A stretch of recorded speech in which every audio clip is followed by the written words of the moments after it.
To Hair Heroes, thank you for joining us today. Ana Picito is the most extraordinary talent who is going to share her wisdom, her love for the craft, and her genius imagination. Today we're going to go on a journey inside her career. How did she go from a very humble beginning, and I have to say a very resistant young lady, she did not want to go into hairdressing, to being a world-class hairdresser. We're then going to go into her editorial work and explore the creativity, because there's something magical about when you see an end result. But what lies behind that end result is where we're going to explore today with some very special guests. We're then going to show you a hair demonstration. Ana is going to teach me. It's going to be so much fun. We're going to do an editorial look that's more on the edgy side, and then something super commercial, but very high fashion, so that you can recreate that look in your salon.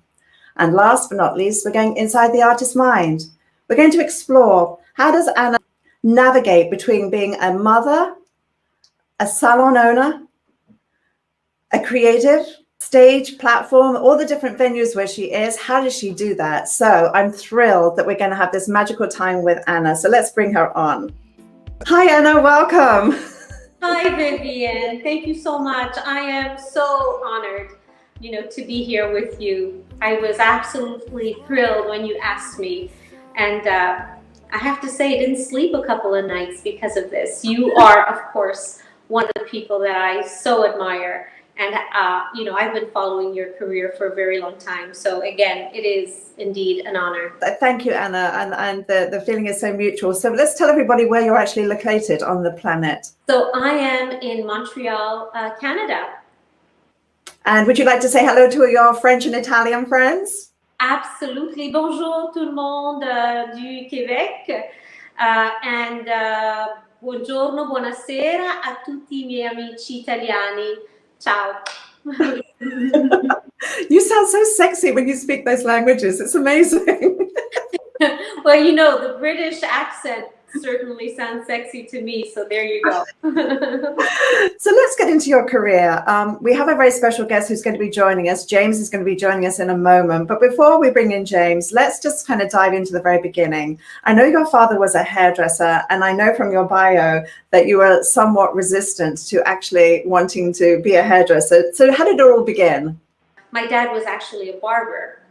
And every Saturday, we found a way to go to one of his barbershops. And eventually, he opened up his first salon for women. Contrary to most parents, my dad didn't want me to pursue my studies. He wanted me to take on the family business.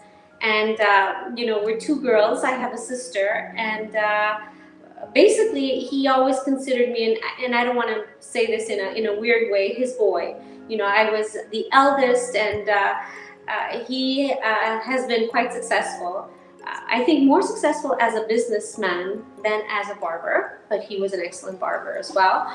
And he wanted me to be involved. And, throughout my life, my young life, he always said, hairdressing is amazing. You could make an excellent living at this. And I always said, no way, Daddy. I'm going to school. I do well in school, and you're not going to get me. But in the end, he did, didn't he? So now moving forward, did your father actually train you to be the hairdresser in your foundational training? Of course, I watched them so often. And at the age, I'll tell you, at the age of 11, 12, my dad used to take me to one of his barbershops, and he would give me, at the beginning, a nickel every time I would sweep the floor. And it was up to me, right? He goes, do you want to participate, Ana? He goes, I'll give you a nickel every time you sweep the floor, in the barbershop. And, he had the cleanest barbershop in town, because I would get on that broom and sweep every time there was 2 hairs on the floor. And of course I would watch, but with zero interest, I was fascinated. I'll tell you, one of the sounds, 2 sounds that, I adore to hear are the scissor over comb. I love that sound, and the clicking of a camera. Those are 2 sounds that really make me happy.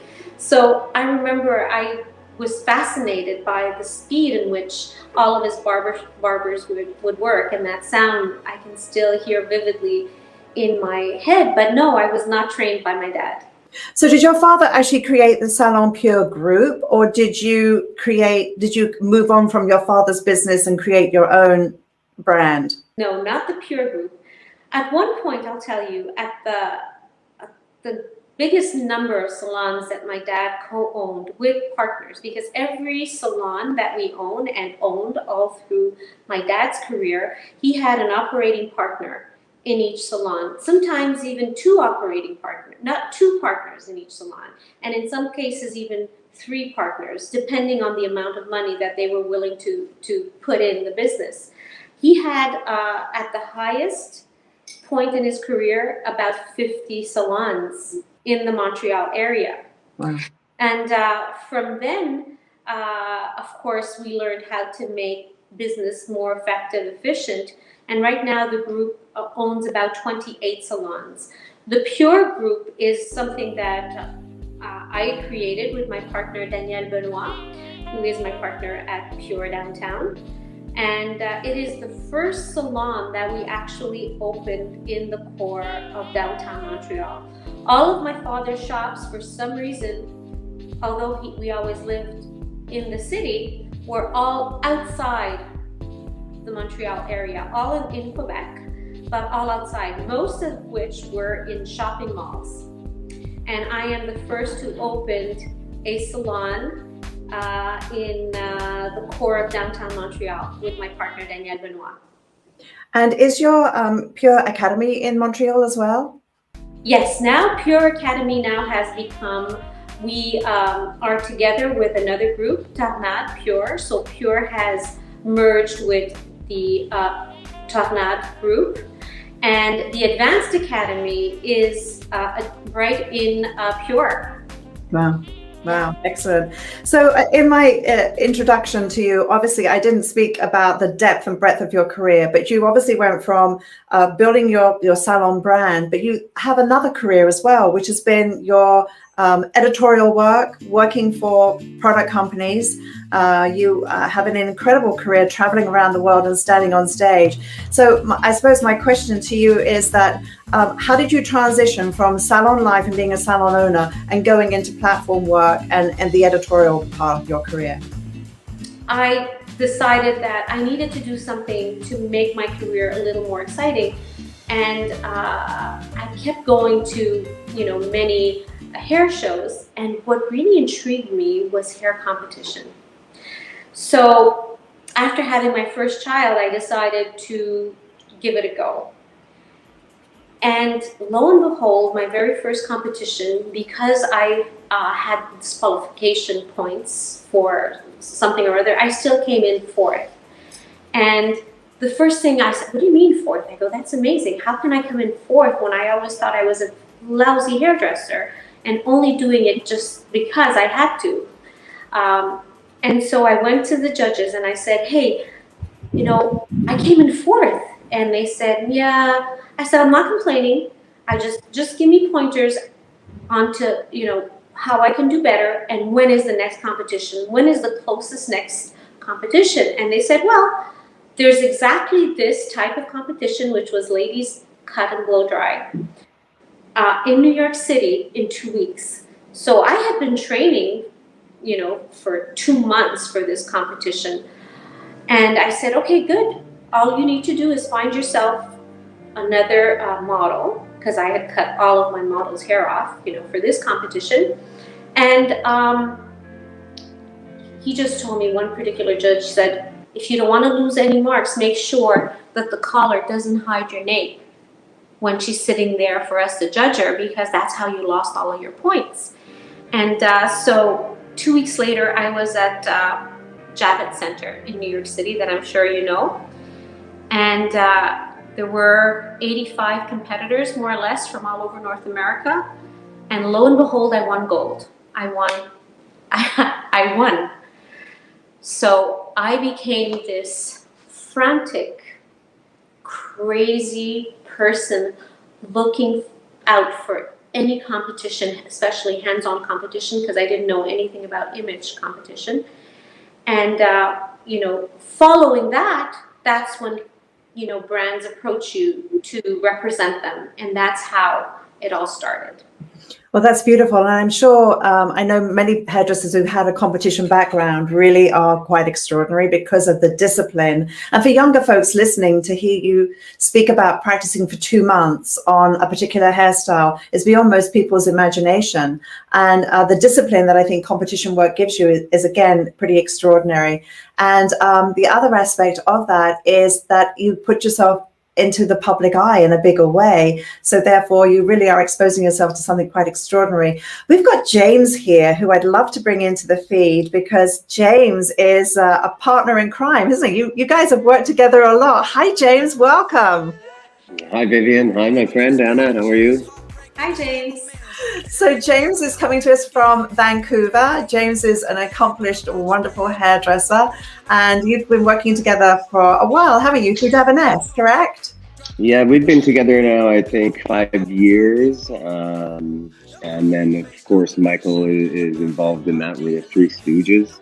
Maybe Anna will share the photo of us together. It's a nice one. But yeah, we've been with Davines for about 5 years now. And I mean, just a little thing about Anna is, when I was a young hairdresser, I followed her career, a Canadian, rising to the top, and not only just a Canadian, but a female hairdresser rising to the top, which is predominantly male hairdressers that you see on the main stage or getting most of the credits.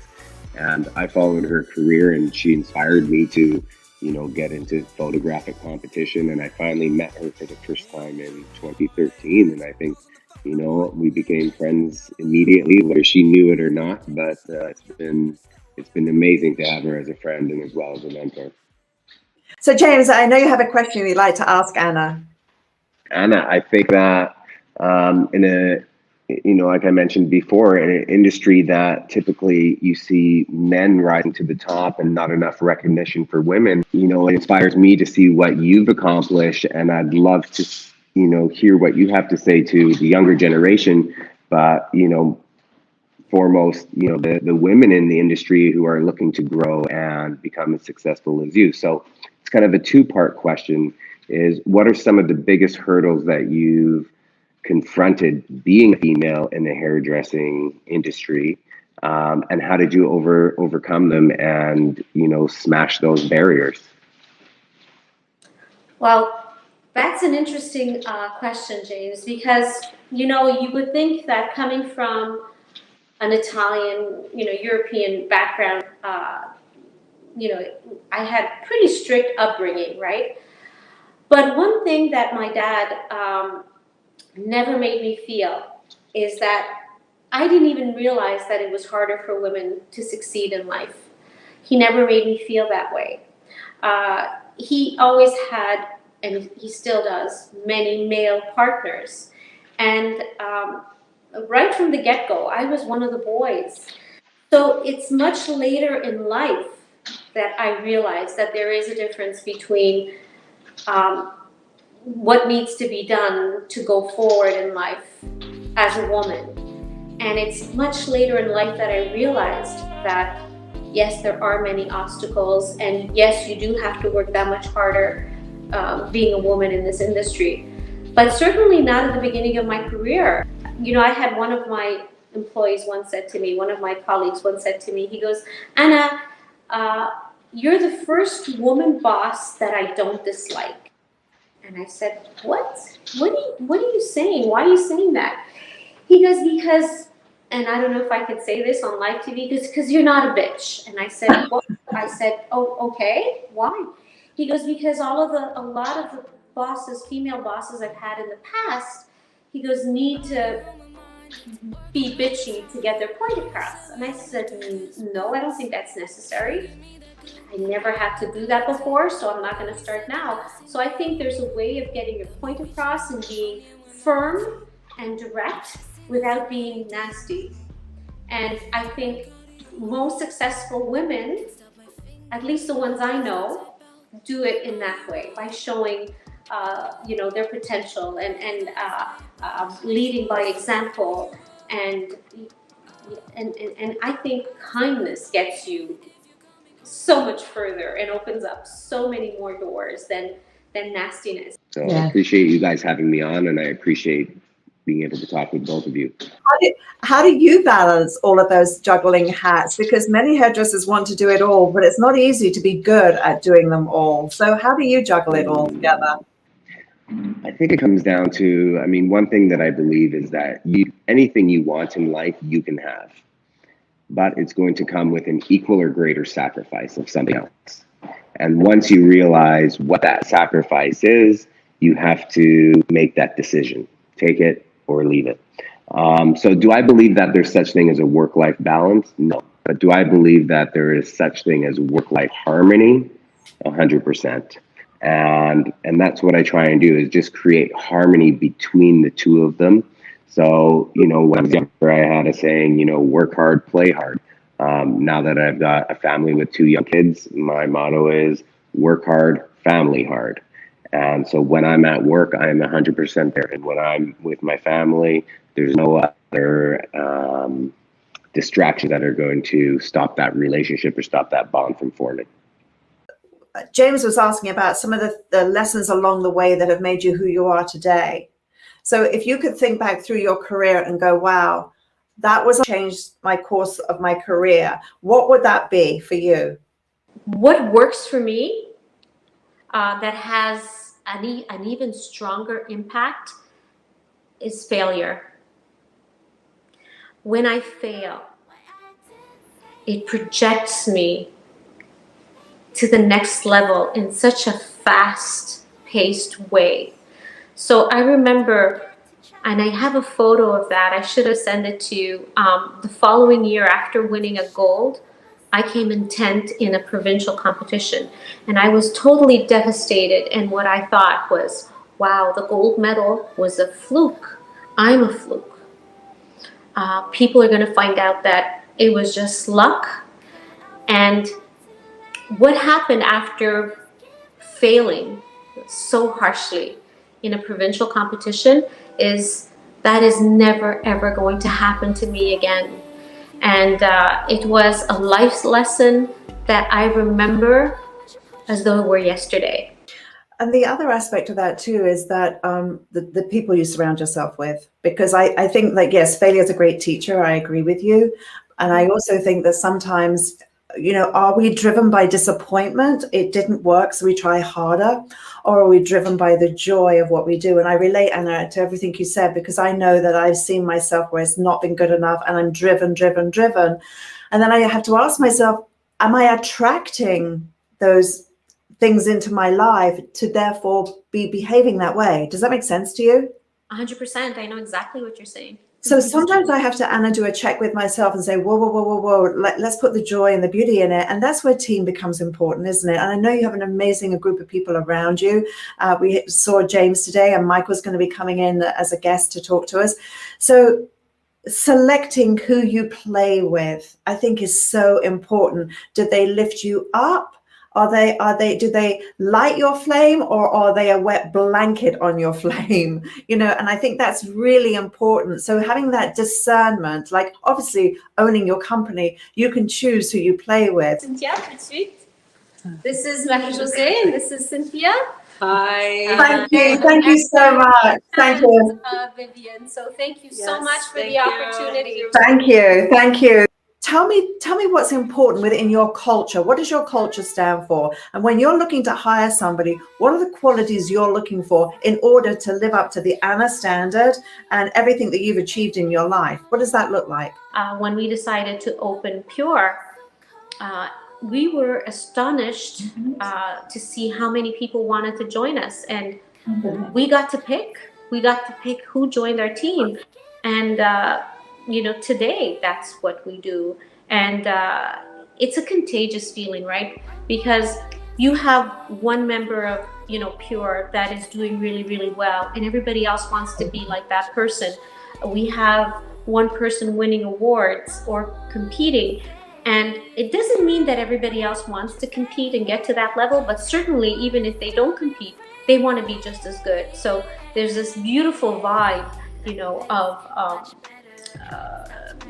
we pretty much want to do like whoever is working next to us, and want to prove to them and to ourselves that we certainly can do our part to shine in whichever way we can. Well, winning the North American Hairdressing Awards 4 times with your team says an awful lot. Yeah, Vivian, I'm going to say this because, like I said, we have about 17 Nahas.